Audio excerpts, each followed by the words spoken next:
As we enter into our fifth year, Nintendo Switch really is redefining what the console life cycle can look like and the vibrancy of that overall life with a strong cadence of content. This is a quote from Doug Bowser from an interview in the Washington Post. Basically, he's saying, look, we're not going to release new hardware until we release new hardware. And we're certainly not going to talk about it until we decide to make our own announcement. So maybe people should just stop asking. Of course, that's not going to happen. People are going to continue to ask. And of course, as a guy with a Nintendo podcast, I'm obviously going to talk about it when they are asked and when they answer these kind of questions. So, look, in the past month and a half or so, we've seen a whole lot of rumors rekindled about the idea of a Switch Pro or a new Nintendo Switch or a Switch XL or a Switch that doesn't switch and just hooks up to your TV. We've seen a billion of these reports, and I've talked about them here on the show. And that's not really any different than what's been going on for the past few years, because as soon as Nintendo dropped that Nintendo Switch, everybody knows that they immediately started work on whatever is coming next. Now, a lot of people, myself included, speculated that we would be getting a new Nintendo Switch during E3 or before E3. Of course, this was based on reports and rumors, and let's be honest, most people who make these reports and rumors are speculating just like I am. So they probably don't know any more than we do, other than maybe they've talked to parts suppliers. And sometimes parts suppliers might be disingenuous when they are telling him something. So the idea that we all got duped, I don't know that that's necessarily true. Maybe Nintendo did have a Nintendo Switch Pro. Actually, no, that's not even a maybe. Nintendo absolutely has the next version of whatever the Nintendo Switch will be. But why bring it out now? I mean, I said there's definitely reasons why they should. Reasons along the lines of making it easier for third-party developers to port their games from systems like the PS5 and the Xbox Series X to the Nintendo Switch. But at the same time, when the Nintendo Switch is selling so incredibly well, it doesn't seem like the right time to bring out its follow-up. My guess is that they have the follow-up to the Nintendo Switch in a glass case someplace, and there's a little sign and a hammer there that says, in case of sales dip, break glass and ship this thing. And when that happens, nobody knows.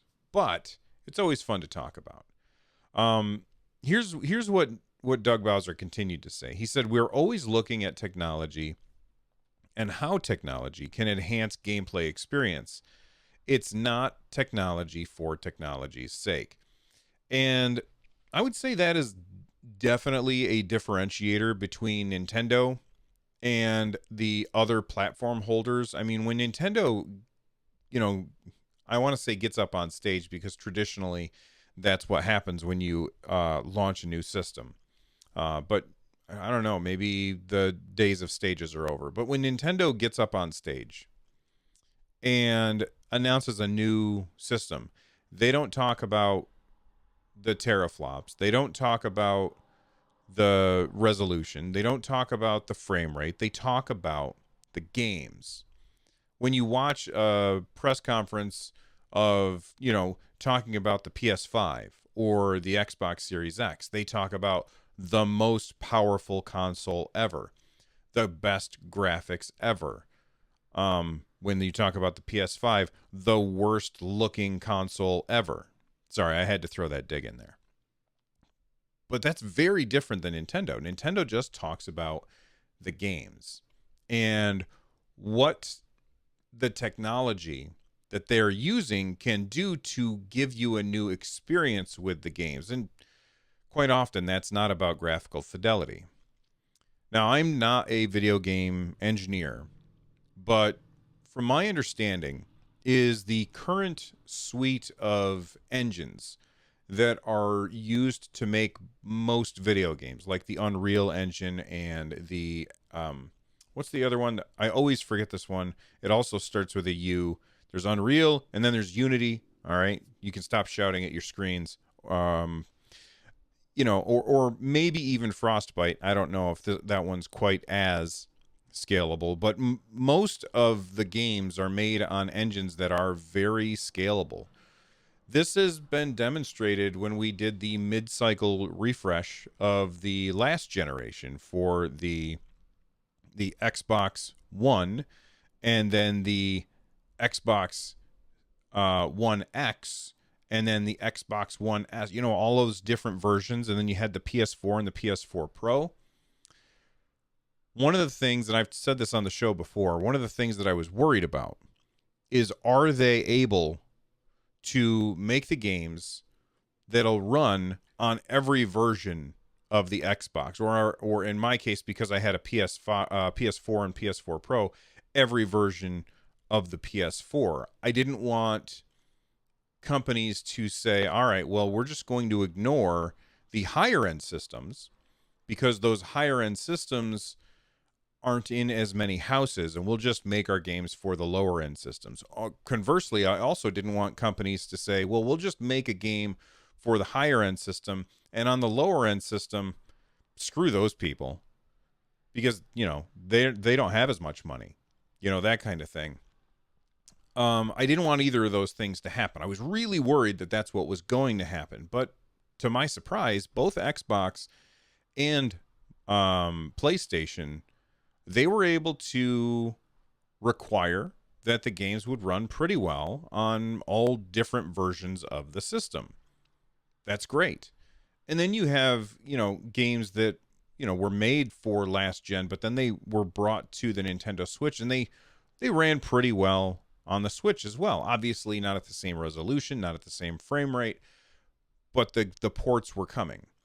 And I think that is because of the scalability of all of these engines.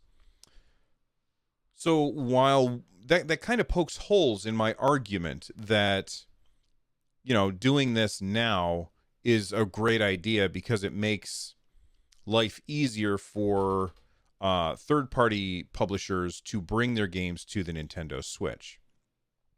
Maybe it doesn't make it all that much easier because the engines are so scalable. Or maybe I'm correct about that. Who knows? The fact of the matter is, they specifically have said, we're going to bring in the Nintendo Switch when it makes sense for us to bring the next version of the Nintendo Switch. We were having a discussion in our community Discord. There's a link in the description down below if you're watching this on our YouTube channel. And one of the things that we were saying in there is that maybe the next Nintendo Switch isn't part of the Switch family. It's actually Nintendo's next system. I mean, everybody, myself included, is just assuming that it is a foregone conclusion that Nintendo is going to do a mid-gen recycle of the Switch with maybe a bigger screen or something like that. Maybe they won't. We're just assuming that that's what they're going to do because that's what Sony's done. That's what Microsoft's done. That's what Nintendo has done in the past with their portable systems. It's a fairly common thing to do. But Nintendo has already done that once. They went from I forget what the letters are on the back of the Nintendo Switch. They went from the HAC 001, which was the original OG Switch, to the HAC 001, and then in parentheses -01, which was a Nintendo Switch with a more efficient chip, which allowed it to take the same battery that was in the original Switch, and last longer, which is a fantastic thing. And if you have one of the older Switches and you play portably a lot, you want to upgrade if you can. But, we've had that as a mid-cycle refresh, and then we had the Nintendo Switch Lite as a mid-cycle refresh. Everybody's assuming that Nintendo's going to make a more powerful Switch as a mid-cycle refresh, Maybe they're not going to. Maybe they are just simply going to continue doing what they've been doing all along and keep the Nintendo Switch at or below its current power level. Because you know what? I wish that I had looked this up before I started recording. There's a quote from oh gosh, and now I'm even forgetting his name. The guy who invented the D-pad, the guy who invented the Game and Watch. He worked on Nintendo's factory floor, and Mr. Yamauchi saw him and said, "Hey, can you turn that little thing that you're messing around with into a toy that we can sell at Christmas?" And basically brought Nintendo from a card company into a toy company, which led down the road to it becoming a video game company. Okay, I went and I looked up his name and the quote that I was trying to think of. It's a really great quote, and it absolutely sums up Nintendo's way of thinking about technology. And it's actually kind of being paraphrased here by Doug Bowser. But here's what Mr. Yokoi said. Gunpei Yokoi said, "The Nintendo way of adapting technology is not to look for the state of the art, but to utilize mature technology that can be mass produced cheaply." Basically, this lateral thinking on withered technology is this idea that we could be on the bleeding edge with PlayStation and Xbox, but if we do that, you're taking a huge, huge risk. And you might fall on your face, like they obviously did with the Wii U. I mean, that wasn't using bleeding edge technology, but they fell on their face. And imagine how much money they would have lost had the Wii U been more expensive than it actually was. Something to think about. Anyway, the whole point of that is to show that this is Nintendo's MO. Nintendo will update when they are ready to update. But that's not going to stop us from speculating, because speculation and prognostication about what Nintendo is going to do is fun, if for no other reason than they are very, very hard to figure out. All right, let's talk about the stuff that we did not get to see at E3. Some of the things that I've predicted or other people predicted that didn't happen, and that means we're still left with some stuff up in the air. So first off, Bayonetta 3. I thought for sure that we were going to see some Bayonetta 3 footage at E3 this year. We did not. Nintendo has said, hey, we're still working on it. Don't worry. Cool. That's great. There's a lot of people out there who want to find out what's going on with this game, and Nintendo didn't tell us anything about it. And it's been a while. I believe it was first announced at the Game Awards 2 years ago. It's been quite a long time. I'm very interested to see what's going on with that game. Another game that we didn't hear anything about either at Square Enix press conference or at Nintendo's press conference was Project Triangle Strategy. If you don't remember what that is, basically it is a, I don't want to say, okay, I'm going to say a clone of Final Fantasy Tactics, okay? But that's just based on just a little fragment of gameplay that we got. But it feels like a clone of Final Fantasy Tactics with the graphical implementation of Octopath Traveler. I mean, it even has that same project in the working title anyway. I'm sure that at some point they're going to just call it Triangle Strategy, because that's what they did with Octopath. But we didn't see anything about that, which surprised me. I thought for sure that either Square Enix or Nintendo were going to include it in their press conference, because a lot of people were excited for it, and there's already like some gameplay out there, so it would make sense to give us a little more information, because we've had our hands on the demo. Okay, Splatoon 3, we didn't see anything for Splatoon 3. We still don't know if it is simply Splatoon 2 again with a new campaign, which in my opinion should just be DLC in that case. I really hope that that's not all it is. I hope that it is something more, something different than Splatoon 2. Not that Splatoon 2 is bad, but we already have Splatoon 2 and it still plays really, really well. So Why should we do Splatoon 3? Nintendo hasn't told us yet. I really look forward to finding out more about that because that is one of my favorite um new IPs from Nintendo. Well, actually, it's one of my favorite new IPs from pretty much anybody. That game is amazing. Um we didn't hear anything about ARMS. I'm really, my fingers are crossed that we're going to get a sequel to ARMS. I mean, that is, I'm gonna say it's right up there with Smash Brothers as far as my personal favorite fighting games. I would. It depends on the day which one I would say that I like better. Obviously, the depth of gameplay for a fighting game is better, or it's deeper for Smash Brothers, just because the roster is so deep. There, then you can play forever.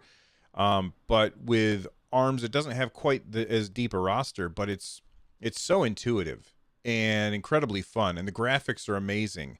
And it's such a cool IP that I really hope for a sequel.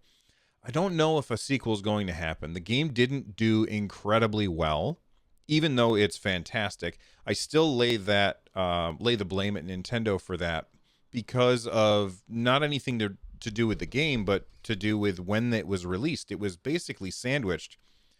This is an online focused multiplayer game, and they sandwiched ARMS between two other incredibly popular online focused multiplayer games, that being Mario Kart 8 Deluxe and Splatoon 2. Like, those two games bookended within, I think it was within the time span, I think, of like 8 weeks at most.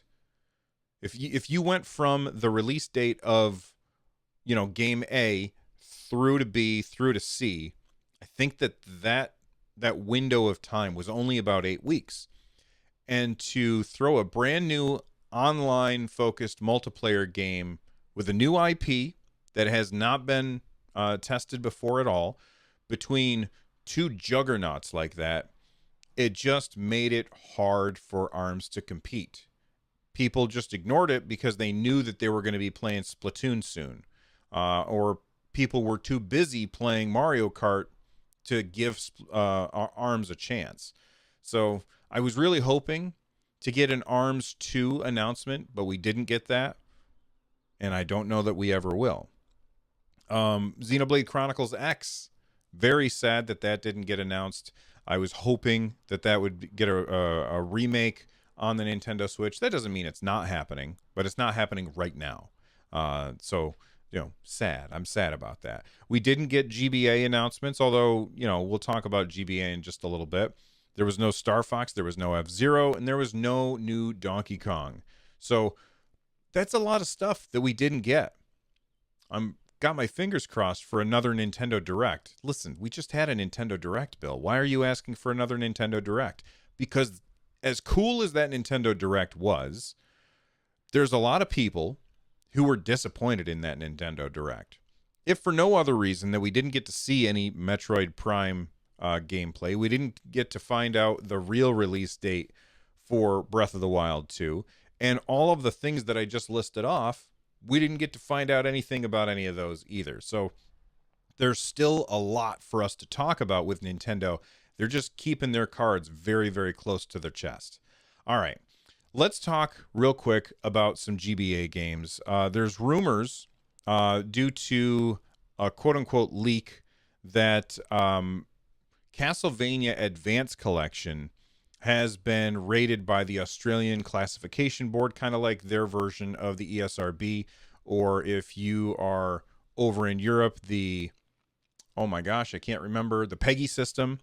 So they've basically have leaked this idea that we're going to be getting a Castlevania Advance Collection. That would be games like Circle of the Moon, Harmony of Dissonance, and Aria of Sorrow. So those three games, that would be incredibly cool. I think they would look great on the Nintendo Switch screen. They've got a very, that pixel art style always looks really good if you blow it up a little bit bigger and make the pixels just a little bit chunkier. I think that would look great on the Switch. And It might also include other ones, but the idea that it says advance definitely makes it feel like it's the kind of games that would just be Game Boy games. So even though we didn't get GBA on the Nintendo Switch, it seems like we might getting some more GBA games on the Nintendo Switch from Konami.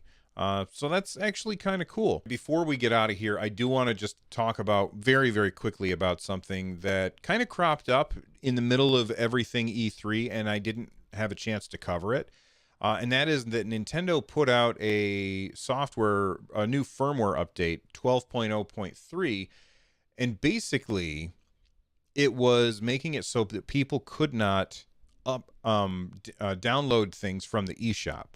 Now, I've checked. I have the most recent firmware version, and I'm able to download things from the eShop. So I'm not sure if I just got lucky and skipped that bad version.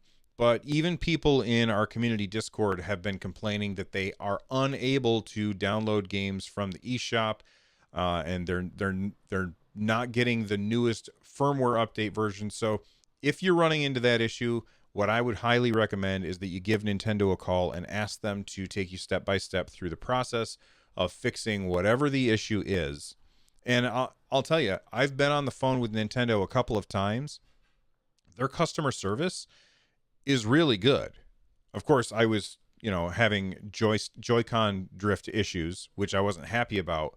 But the people that I spoke to when I was on the phone with them, they like, their English was great. I could understand what they were saying. They could understand what I was saying. While we were waiting for them to put certain things through, we chatted about video games. I can't tell if it was from a script or not, but it was great customer service. So if you're running into this issue with your firmware, I would highly recommend that you give Nintendo a call. They'll get you fixed, I'm sure.